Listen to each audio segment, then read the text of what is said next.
dans un petit village le jeune Julien. Le jeune Julien était très triste car ses cheveux n'arrivaient pas à pousser.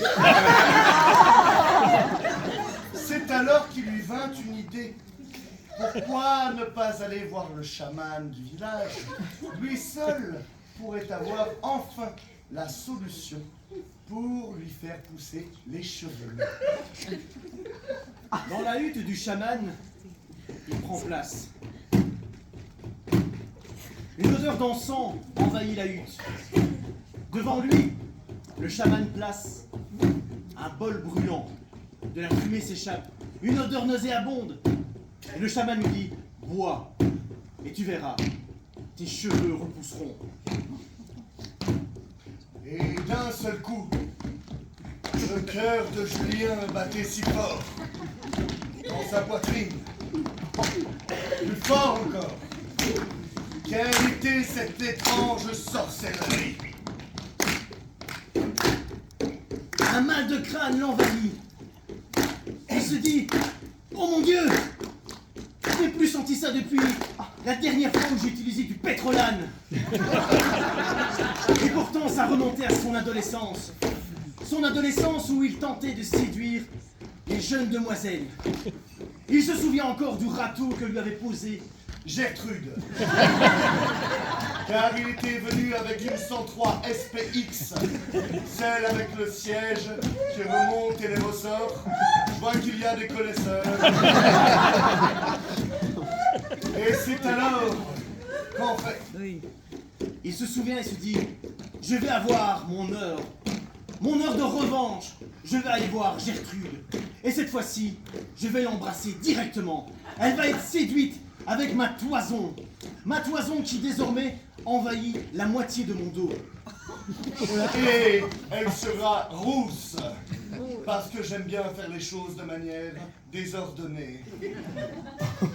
Elle n'en croira pas ses yeux. Et elle me dira « Oh Julien, depuis le temps que j'attends de m'accrocher à tes cheveux, je rêve de toi chaque nuit et je regrette de t'avoir posé un râteau. J'espère simplement que si tu me jettes cette toiffe de cheveux, je pourrai escalader la muraille du 4e étage de ton immeuble à Bruxelles pour venir te rejoindre et qu'ensemble, nous nous embrassions Tendrement. Parce que c'est en fait ce dont je rêve depuis toujours. Parce que malgré ta 103 SPX, eh bien en fait, mon cœur a toujours battu la chamane. Je rêve de toi. Viens vers moi et embrasse-moi. Et c'est là que Julien lui dit non. Je veux te montrer ce que ça fait d'avoir un râteau en pleine gueule. Et d'être exclu d'un groupe d'amis. Et d'être exclu même de la vie tout court, tout ça, parce que je n'ai pas une longue et belle chevelure rousse, comme tu l'aurais voulu à l'époque du collège, alors que nous pouvions être heureux. Et ça, t'étais pas prête à l'entendre, hein? Ah tiens! Sur ces paroles, Julien claqua ses cheveux dans le vent. Bah! Mais, malheureusement, il parvint à gifler Gertrude, qui s'écroula sur le sol et ne donne plus signe de vie. Et là, malheureux, qu'ai-je donc fait? Non, à cause d'un shampoing chaman et tout. Et tout le bordel qui va avec. Je me retrouve là maintenant avec une femme à terre, moi qui lui ai fouetté la gueule. Et je n'ai plus de 103. Comment vais-je faire pour l'amener à l'hôpital? Mais c'était sans compter sur Lucien, le chien malin qui arrive. Comme ça, et dit à Julien. Comment? Tu sais l'emmener sur ton dos, Lucien? Mais viens! Et ils y allèrent. Et en chemin, ils passèrent devant la hutte du chaman. Et Julien lui dit: Toi! Écoute-moi bien! Je te retiens avec ta pétrolane à la con! Je me rends compte que ça fait mal! Regarde ce que tu as fait de ta faute! Gertrude est inconsciente! Et là, le chaman lui dit cette fameuse phrase.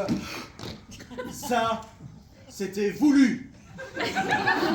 Et là, Julien a enfin compris le périple De son histoire, et de sa vie.